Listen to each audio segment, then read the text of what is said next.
hear a little bit about your area of legal practice, what made you choose that, and also what your day-to-day might look like. So I did my master's in corporate law, as you mentioned. First of all, thank you so much for the lovely introduction and also for the overview. It was quite insightful. And also to add, it's lovely to be back on this side and not as a student there.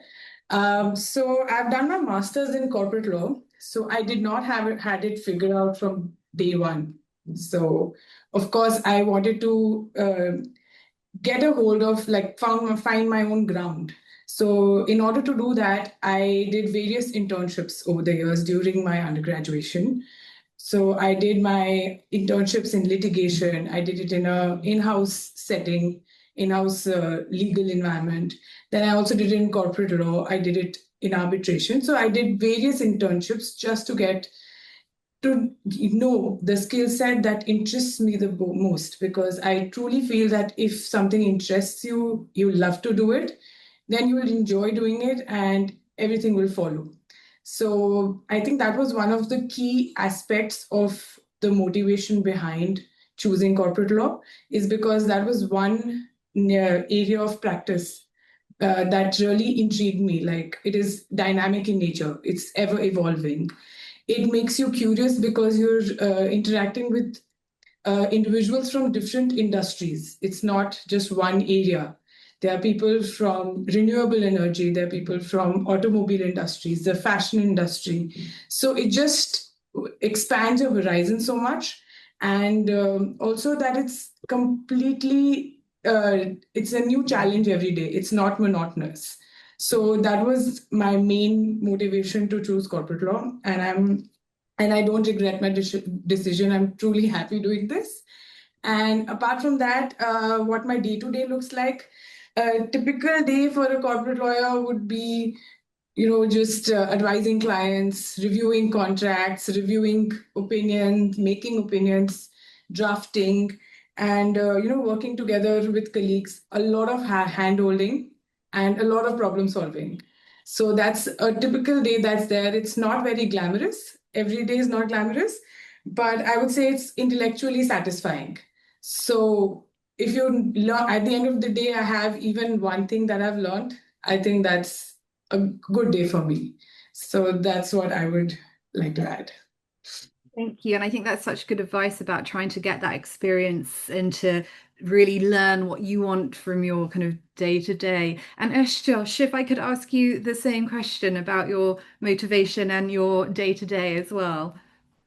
I used to think that there's a lot of difference between when it comes to corporate lawyer and the litigators, but after getting Rabbani, I think there's a lot of things which are common, especially the reason why we choose our specialization at UCL. As Rabbani mentioned, the same thing is applicable in my case as well. During my internship, because when I got exposure to the IP cases and when I was working in intellectual property law firms, there I got exposed to all these IP cases, and when doing my research, I developed interest in this subject matter. So that's why I decided to do my specialization in IP. And when I arrived at UCL, the kind of courses and the modules which UCL was offering in this field was very interesting, especially the field of IP and competition law, because at that time we used to have one module where we were taught the interface between IP and competition. That was something which was very interesting. And thankfully I did that, because when I came back, I started my professional practice here in India. We started working in case which was like one of the first case in India on that subject, on that topic. So that really helped. Uh, as far as the daily routine, because I'm mostly in litigation, so the day starts in court. Our office work generally starts post court hours. So once we are back from court, we have to prepare for the next day. If we have to argue ourselves, then we have to read the file and prepare our arguments. And suppose if we are engaging some senior counsel who are like barrister, equivalent to barrister in India, then we have to go and brief them. We have to hold conferences with them. So that's generally a routine of a litigator in India. Thank you. And Ashutosh, you mentioned there, started to mention your time at UCL, and perhaps you could share with the audience why you studied at UCL and perhaps whether you have a favorite memory of your time either in London or at UCL itself.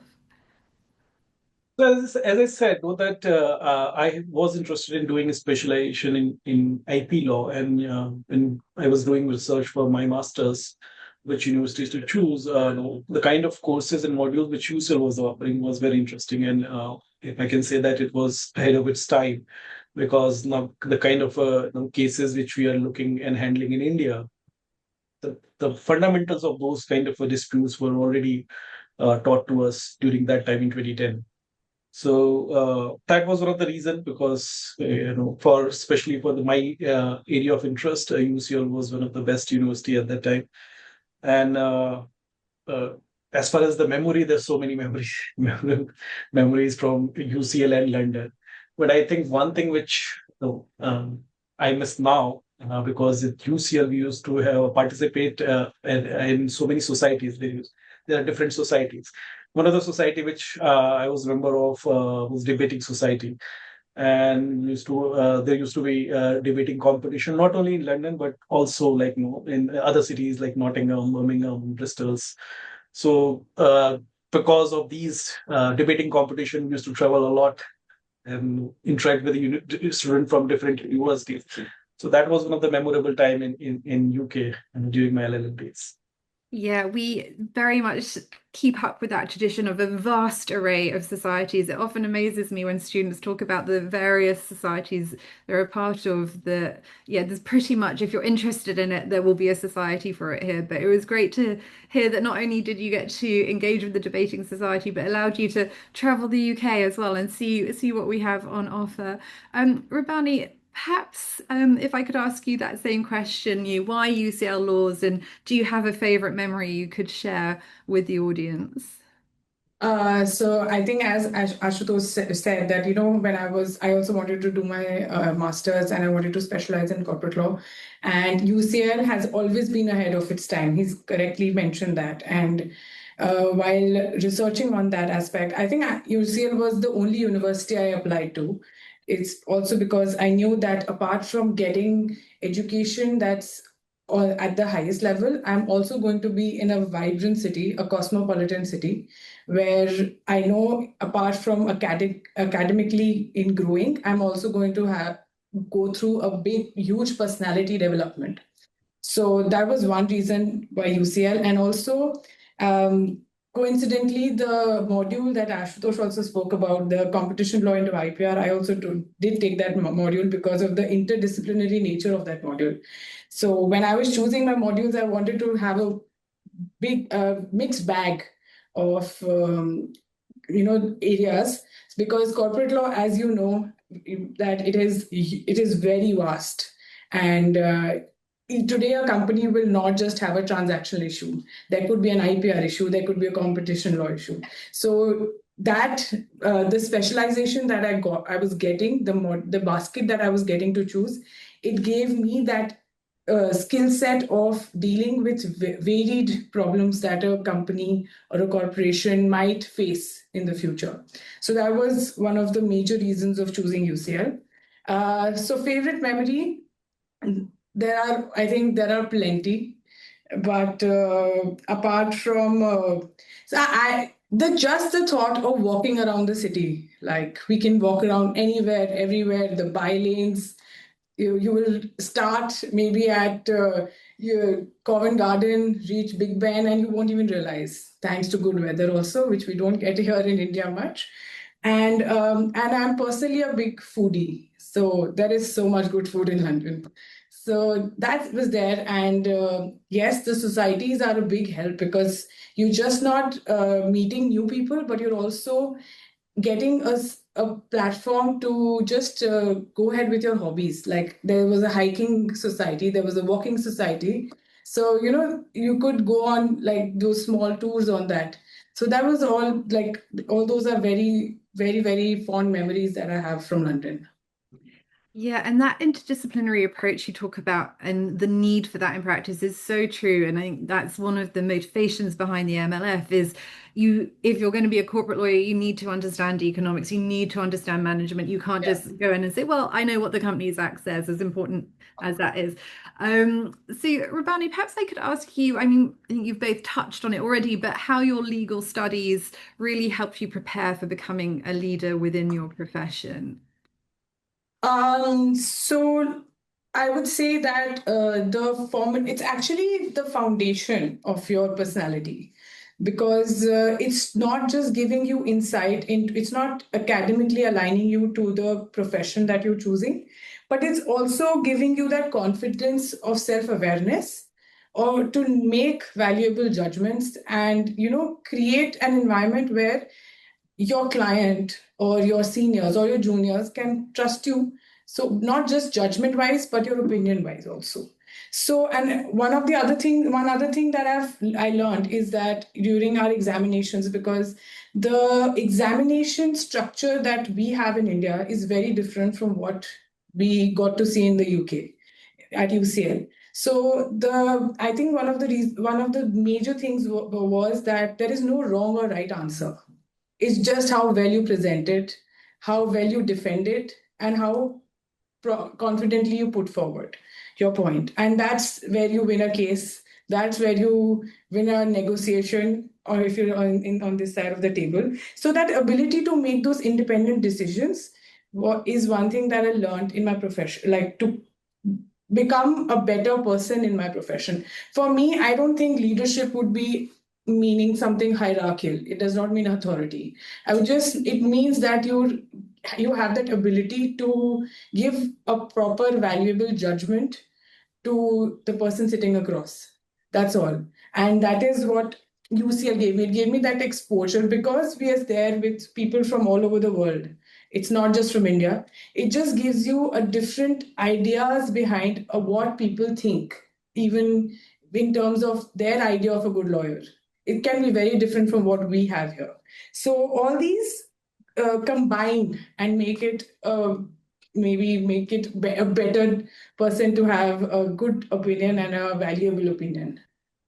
Thank So you. And I think that role of trusted advisor has obviously always been important for lawyers, but even more so now when we're not even on the advent, we're past the advent of legal tech and technology in the legal sector.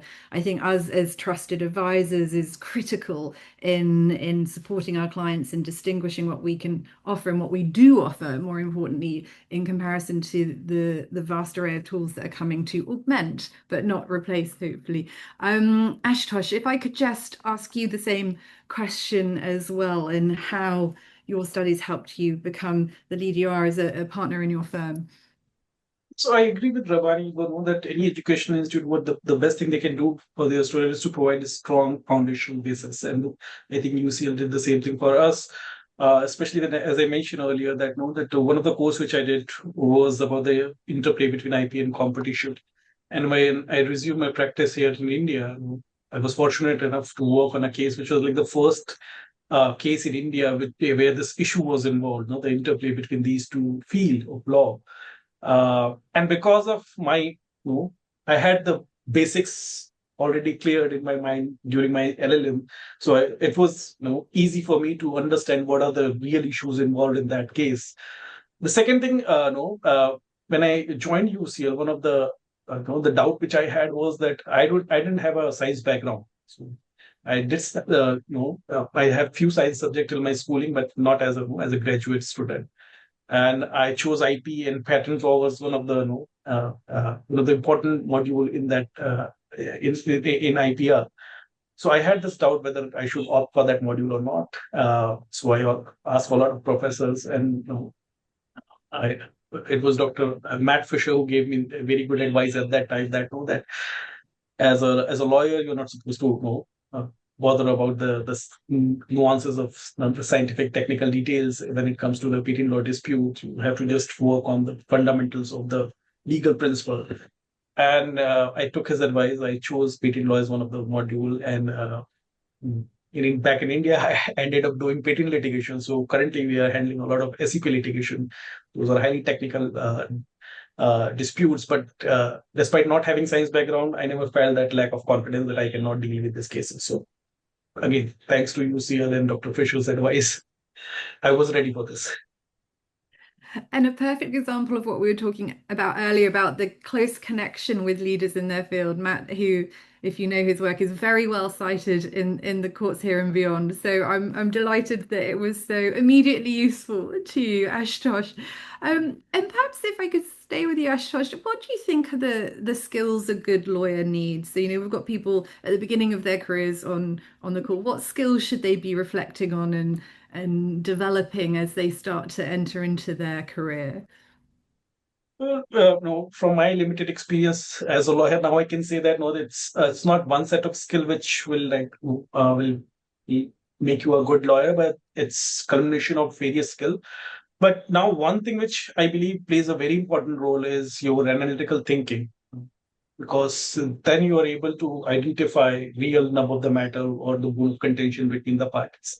That not only help you in preparing your case, that what are the issues on which you have to focus on, but also helps you, especially for litigators, also helps you in presenting your case in the courtroom. Because in India, like most of the courts are very overburdened. We have this overburdened judiciary, and you get in a very less time you have to crystallize your case and present your case in a very persuasive manner.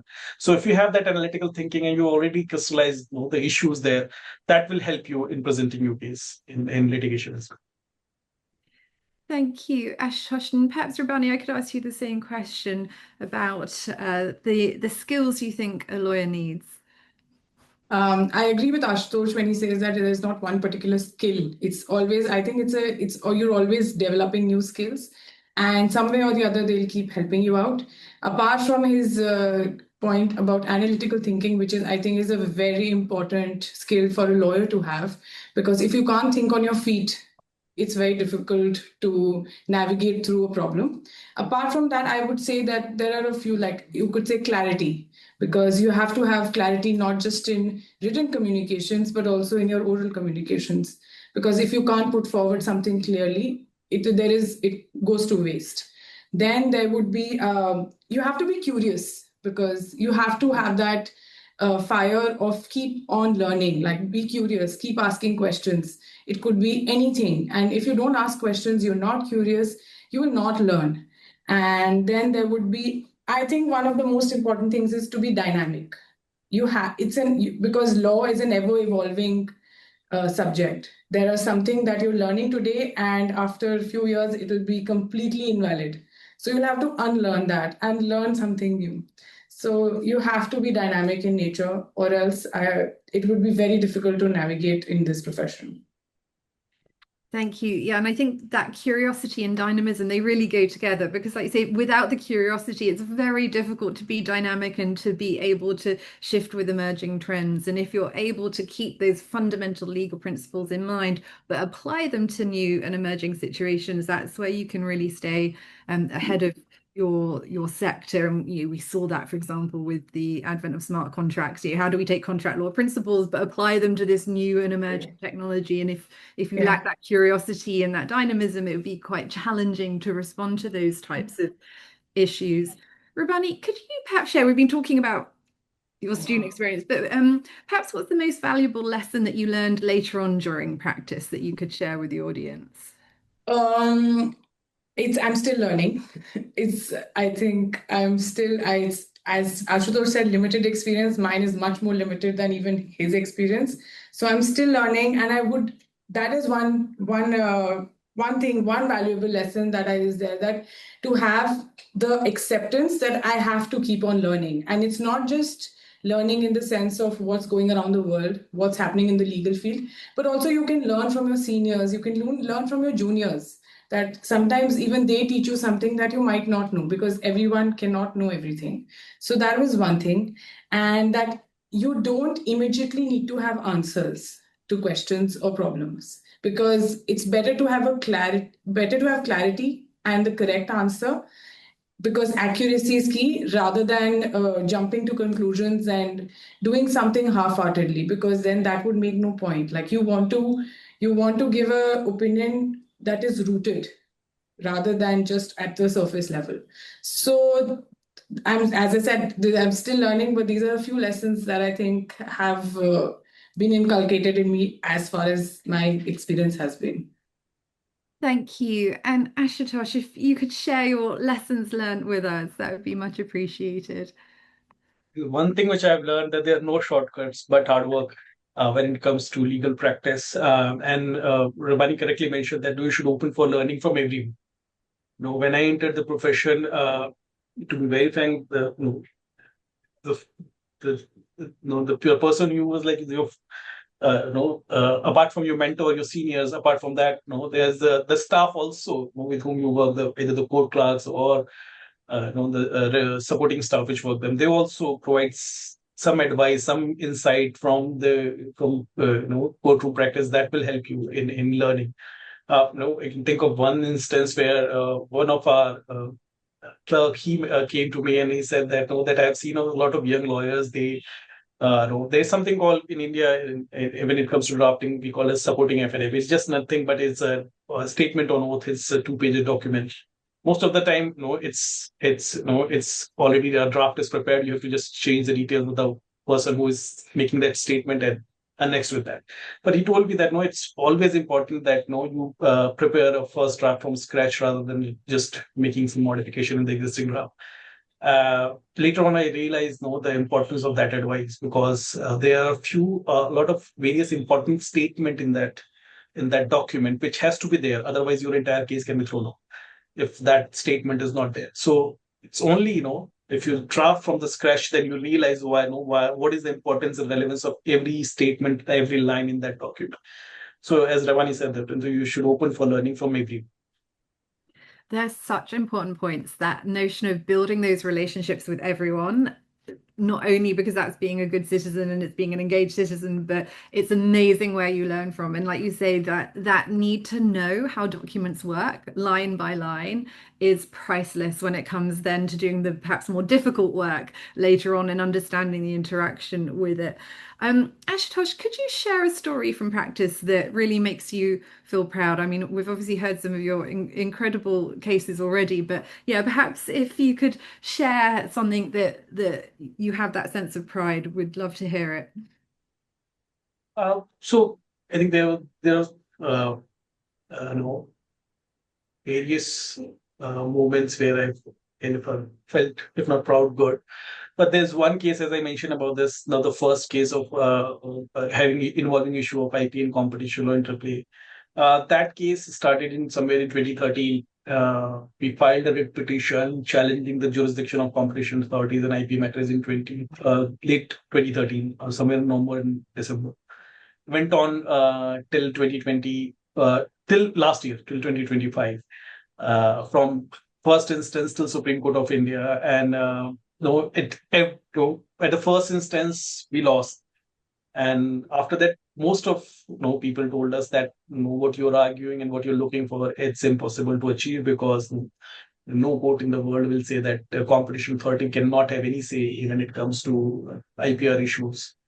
But we fought and then we challenged that judgment in appellate court, and ultimately we succeeded in 2013. And last year the Supreme Court closed that case. So that one, I think, one case where I felt that although it was not solely my work but the entire team, I was just a part of the team. But yeah, it gives you a sense of satisfaction that you were able to achieve something for your client. What an incredible case to be a part of, and congratulations to you and the team. Rabbani, perhaps I could ask you the same thing, a moment of pride from your professional career. So it's just been 6 years since I've been practicing law. And there's one particular moment because it was in my initial year of when I had started. And it was also one of my first cases. And funnily, so it's not related to corporate law. It was a litigation case. So when I had started out, I wanted to learn. So I had also mentioned it at my workplace that I want to be part of litigation matters in a small way if possible. So they were kind enough to give me one particular case, which was not here in Delhi, but it was in Mumbai. And there was a summary suit that had been filed against one of our clients. And in a summary suit, you have to first argue a leave to defend so that the court will give you that accept your application on basis on your argument, and then you can present your case. So I was given the responsibility of arguing and making an application for that leave to defend. And I had gone down, and it was just first year of law. I was really scared. I was nervous. And I had made a few trips to Mumbai in a Marathi speaking court where people were not talking in English but in Marathi. The judges knew Marathi, and I'm there standing. But I did make an argument, and I got a favorable order. We did get the leave to defend. So that was a proud moment. When that order came out, we got the judgment copy. And that was a really proud moment for me as of date. And it's funny, it's not from the corporate law field, but it is one of those things because it made me realize that, okay, I can break barriers also and perform in a unrelated space, unknowing space. So that is one of my proud moments. I'm not surprised. I'm not sure I can imagine doing that my first year out. So I don't doubt it's a proud moment. I guess a corollary to the proud moment is whether you can share, obviously within the limits of client confidentiality, a funny, strange, or surreal story from practice. And just before you answer, Rabbani, because I'll ask you to answer first, just to let everybody know, we are coming to our final 10 minutes, unfortunately. So if you did have any questions you wanted to ask the panel, do pop them in the chat now. But yes, Rabbani, your funny, surreal, strange story, if you have one you're able to share. I don't recall a funny story, but I do recall a surreal story which happened recently, like a year and a half back. So there is this global luxury brand that entered India, and our team was responsible for their incorporation into India and them setting up their entire operations. We did everything from the word go. So, and when they opened a store here in one of the high-end malls, and we had gone there, as I went there as a family with my family for dinner, and it was quite surreal to show my parents, my family, that, oh, this is the company which is an Italian-based brand, and we have got them into India, and today they've opened 3 stores in India. So we're still their lawyers, and that's quite surreal to see. I think that's always wonderful, isn't it? When you've worked so hard on something and then you see that manifestation of it, either physically, as you were describing, or on the pages of the newspaper. It's always a nice moment.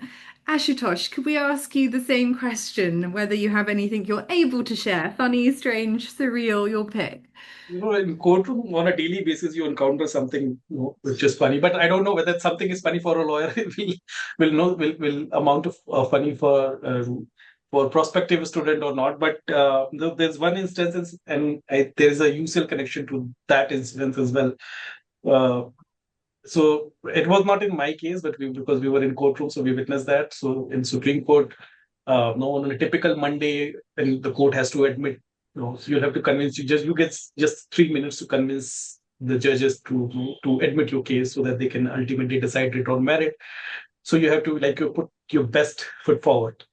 So there's one lawyer who started with saying that, your lordship, 2 courts below have committed grave mistakes. And the judge, took up the file and he said, here's the 3rd one, dismiss.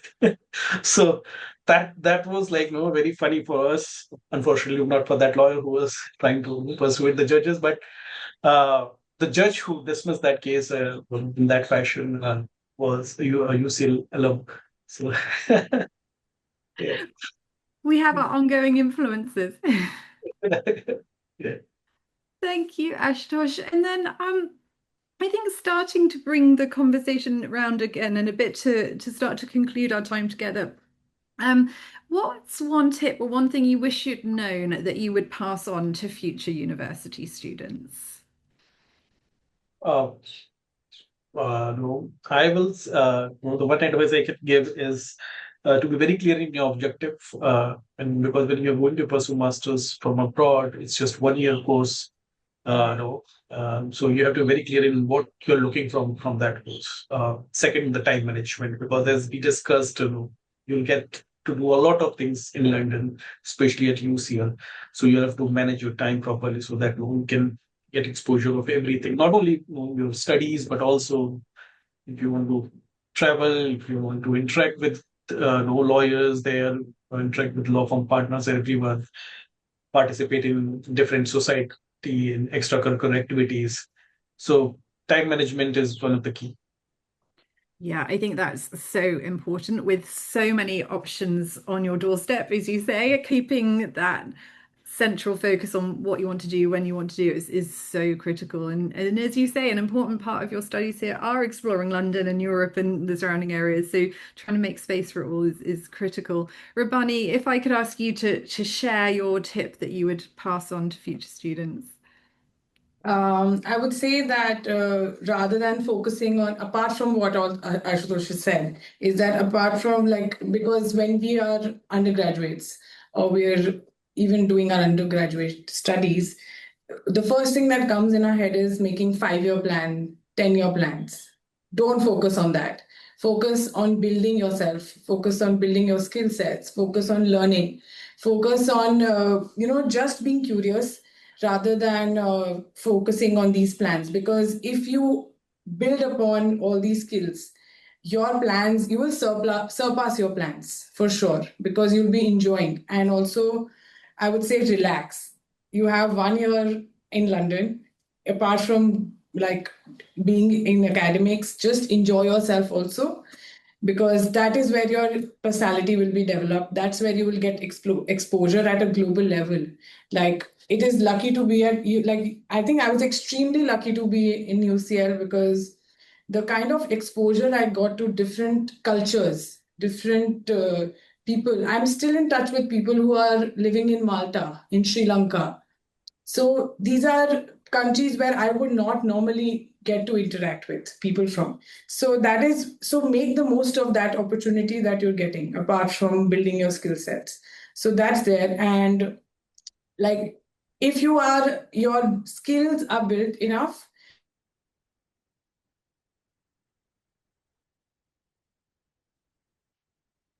Rabbani, unfortunately, you have frozen which for us. firm you're in. If you're a good lawyer, and always have a good mentor. It's very important. Thank you, Rabbani, and sorry for overspeaking there. You froze briefly for me. It might have just been my connection that was an issue there. Rabbani, my final question to you, if I may, if you could go back in time to talk to yourself as you were starting your professional journey, what advice would you give to yourself? Just relax. So good, yeah. don't don't fret, don't be nervous, just relax, everything will fall through, be calm, and make, like, there is no straitjacket formula to success, right? So make mistakes, you will make mistakes, you're a human, but always learn from them, don't repeat them, because if you don't make mistakes you will not learn. So that is very important, that I would tell myself. And enjoy yourself, because if you love what you do, you will succeed no matter what. And and I've been lucky enough to learn from very good peers. My, like, even in UCL, students that were there, I got to learn. So you will always keep making mistakes, but please keep learning. And I would just say, just relax. Don't worry. I think just relax is a life lesson for us all and a very sage advice. Ashutosh, could I ask you any advice you would give to yourself if you went back in time? Yeah, I think I concur with Rabani on that one advice. Just relax. Don't take stress. Maybe that's the same thing. I'll go and tell myself, don't take stress. Things will work out. But on a lighter note, now seeing how the world is going, perhaps I would have advised myself travel a lot, Yeah. as much as you can. So, yeah, these two advice I'll give myself. And I think picking up on Rabbani's earlier point that the network you create at UCL allows you to travel a lot, or perhaps in a different way. As I mentioned, I'm an alum here as well, and I love it when I'm going to a new country and there's invariably someone I've met on my UCL journey who I can meet up with for a coffee, and it's it makes the world a much smaller place. But perhaps linked to meeting up for coffee, and we do have a question that's come in for you both. As an alumni, which was your favorite hangout spot with your friends at UCL? So whether you have anywhere you like to hang out or you would recommend to our future students.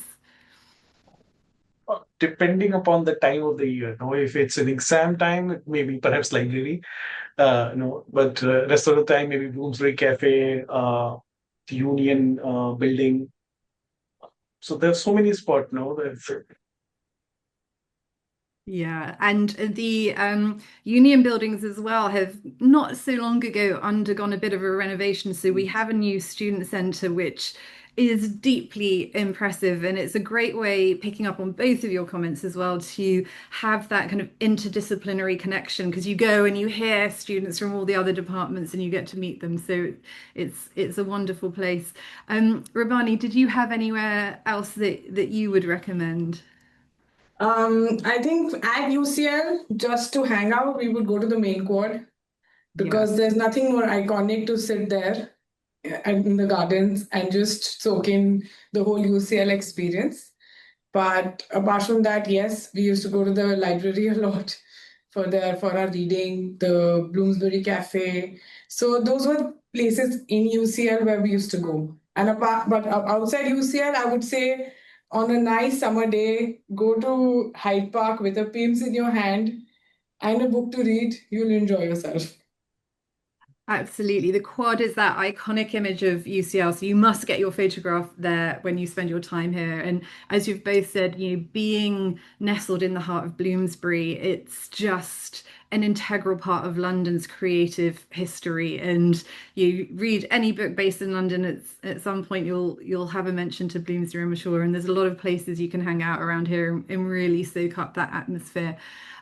Alas, we are at time. The conversation was so engaging, time has flown by. And so all that remains for me to say is a huge, huge thank you to Rabbani and to Ashutosh. You're both incredibly busy people, and we're very grateful to you for your time today to share your insights and your expertise. Thank you to those in the audience for your questions and for your time today. And all that I shall do is just wish you all a very happy holiday for tomorrow. I hope you enjoy the celebrations. And once again, thank you so much to our panelists. We're most grateful, and have a wonderful evening, everybody. Thank you. Thank you, Anna. Thank you so much. Thank you for Thank you having so us. much. Bye. Thank you for having us. It was a great experience. Our pleasure. Our pleasure. Goodbye. Bye. Bye-bye.